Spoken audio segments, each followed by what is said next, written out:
இது 11th மெத்தடுங்க.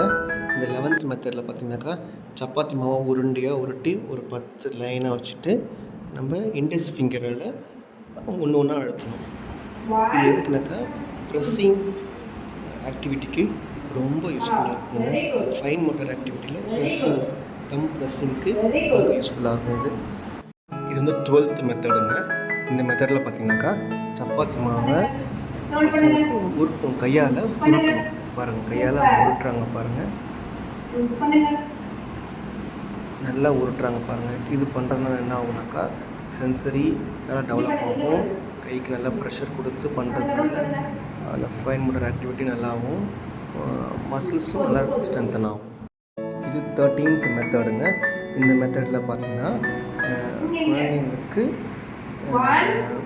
இது ஒரு நல்ல ஒரு ஃபன் ஆக்டிவிட்டியாகவும் இருக்கும். ஒன்று ஒன்றா கட் பண்ணணும்.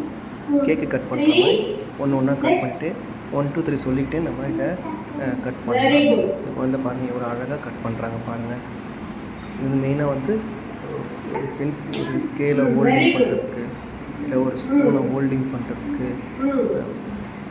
ஃபிங்கர்ஸை வச்சு ஒரு பொருளை வந்து ஹோல்ட் பண்ணி அதை கட் பண்ணுறதுக்கு ரொம்ப யூஸ்ஃபுல்லாக இருக்கும் இந்த மெத்தடு. 8 9 10. இது 14th மெத்தடுங்க. இந்த மெத்தடில் பார்த்திங்கன்னா குழந்தைங்களுக்கு ஒரு ஃபன் ஆக்டிவிட்டி தான் நம்ம பண்ணுறோம். அதாவது சப்பாத்தி மாவு நீட்டாக உருட்டிருக்கு இல்லையா, அதை சின்ன சின்ன சைஸாக கட் பண்ணி அதை ஃபிங்கர்ஸில் நம்ம சுற்றி ரிங் மாதிரி இல்லை மோதிரம் மாதிரி நம்ம அதில் கையில் மாட்டி விடலாம். கையில் மாட்டி விட்டு 5 விரல்லையும் நம்ம காமிக்கிற மாதிரி, அதே மாதிரி கவுண்டிங் பண்ணிக்கலாம். 1 2 3 4 5 கவுண்ட் பண்ணிக்கலாம். ஸோ இது வந்து குழந்தைங்களுக்கு ஒரு ஃபன் ஆக்டிவிட்டி தான் இது.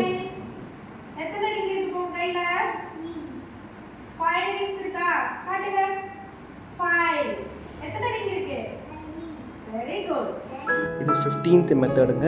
இந்த மெத்தடில் பார்த்தீங்கன்னாக்கா சப்பாத்தி மாவை நல்லா உருண்டையாக உருட்டிட்டு பென்சில் இருக்குங்களா, அந்த பென்சில் நல்லா இன்சைட் பண்ணிவிட்டு நம்ம குழந்தைங்களுக்கு ரைட்டிங் ப்ராக்டிஸ் கொடுக்கலாம்.